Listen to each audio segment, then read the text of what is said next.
On December 17, 2015, Star Wars The Force Awakens opened to glowing reviews and an unmatched box office that broke almost every single record it could. So naturally, this movie is terrible. Looking at the internet, you'd probably draw that conclusion. You'd probably guess this movie is so bad it makes Jar Jar Binks look like a high point in cinematic excellence. Egad! What the Misa saying? Before I get too far, spoilers within. If you haven't seen this movie, watch it before continuing this video. By far, the biggest complaint is that The Force Awakens is nothing more than a remake of the original Star Wars, later retitled A New Hope.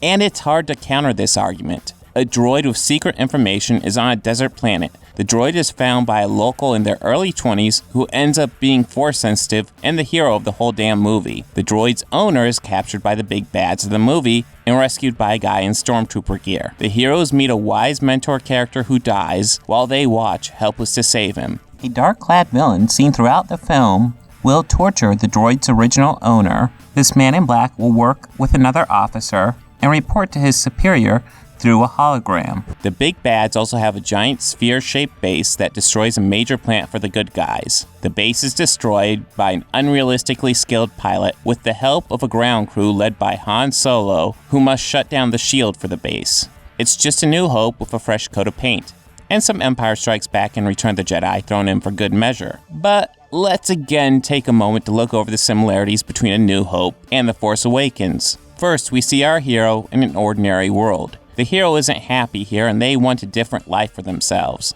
Then something comes up that forces the hero to break from the mold of their life, but they choose not to continue down this path.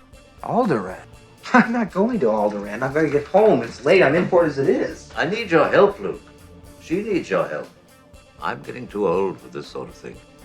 I can't get involved. I've got work to do. It's not that I like the Empire. I hate it, but there's nothing I can do about it right now. Then they meet a mentor who gives them a tool and or advice to help them on their journey. The hero commits to this new adventure. I want to come with you to Alderaan. There's nothing for me here now. I want to learn the ways of the Force and become a Jedi like my father. Then the hero is tested. The hero and his allies prepare for a major challenge. The hero faces death, and with that death, the hero is reborn. The hero gets a new treasure from the death, but they must fight to keep this treasure.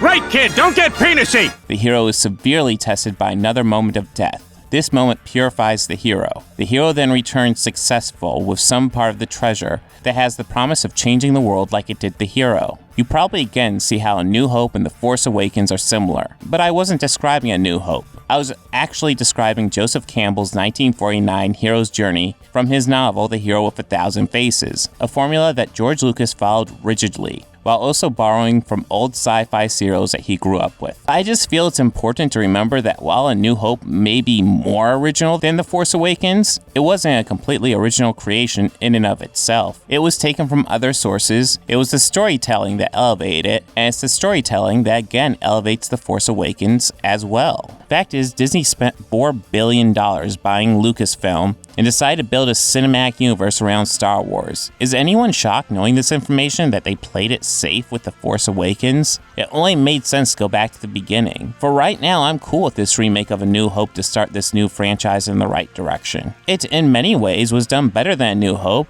and with a faster pace, and just enough minor story changes to not feel like you're watching the same movie over again. Now, if Rian Johnson decides to remake The Empire Strikes Back, I'll be pissed. I